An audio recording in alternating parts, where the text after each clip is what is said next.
ভাই নাচ কিন্তু খুব ডিফিকাল্ট।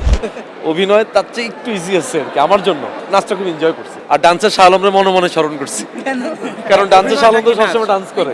না না, এটা চ্যালেঞ্জ কিছুই না। আমার কথা হচ্ছে ভাই, যে জিনিসটা আমি হয়তো বা করি নাই, এখানে জেতারও কিছু নাই, হারানোরও কিছু নাই। সো আমি নিজে বলছি, পলাশ তুমি জাস্ট স্টেজে উঠবা, নির্ভয় তুমি খালি পারফরমেন্স করবা, দ্যাটস ইট। আর ডান্সের শাহ আলমরে মনে মনে স্মরণ করছি। কারণ ডান্সের শাহ আলম তো সবসময় ডান্স করে। অভিনয় নাকি নাচ কোনটা বেশি কঠিন মনে হয়? ভাই নাচ কিন্তু খুব ডিফিকাল্ট। অভিনয় তার চেয়ে একটু ইজি আছে আর কি আমার জন্য। তো নাচটা খুব এনজয় করছি। Thank you. খেলার মাঠে খেলাধুলার সাথে তো এর আগে আমি সম্পৃক্ত ছিলাম, তবে এত বড় পরিসরে না। এবারই প্রথম বিপিএলে অংশগ্রহণ করেছি আমার নিজের জেলা নোয়াখালী এক্সপ্রেস এটা ব্র্যান্ড অ্যাম্বাসেডর হয়ে।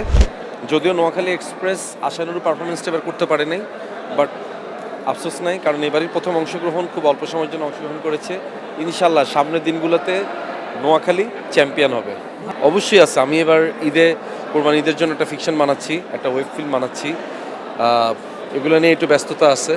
ইনশাল্লাহ ভালো কিছুই পাবেন আপনারা। ভাই অ্যাওয়ার্ড নিয়ে যদি একটু জানতে চাই, একটু আগে দেখলাম ডান্স করছে। খুব ভালো লাগলো এই কাজটার জন্য আজকে আমি অ্যাওয়ার্ড পেয়েছি। সবসময় আপনারা আমাকে কাবিলা চরিত্র দেখছেন। কাবিলা চরিত্র বাইরে গিয়ে আমি আরও কিছু ফিকশন করেছি গত বছর, তার মধ্যে কেন এই সঙ্গতা ছিল, আজকে সেটার জন্য অ্যাওয়ার্ড পেয়েছি। ধন্যবাদ এই নাটকের সাথে যারা ছিলেন, এবং সেই সাথে আমি আজকে অ্যাওয়ার্ডটা ডেডিকেট করেছি এই শহরের যত একা মানুষ আছে তাদেরকে। আমি অ্যাওয়ার্ডটা ডেডিকেট করেছি তাদেরকে যারা হচ্ছে এই শহরের একা মানুষ, তাদেরকে।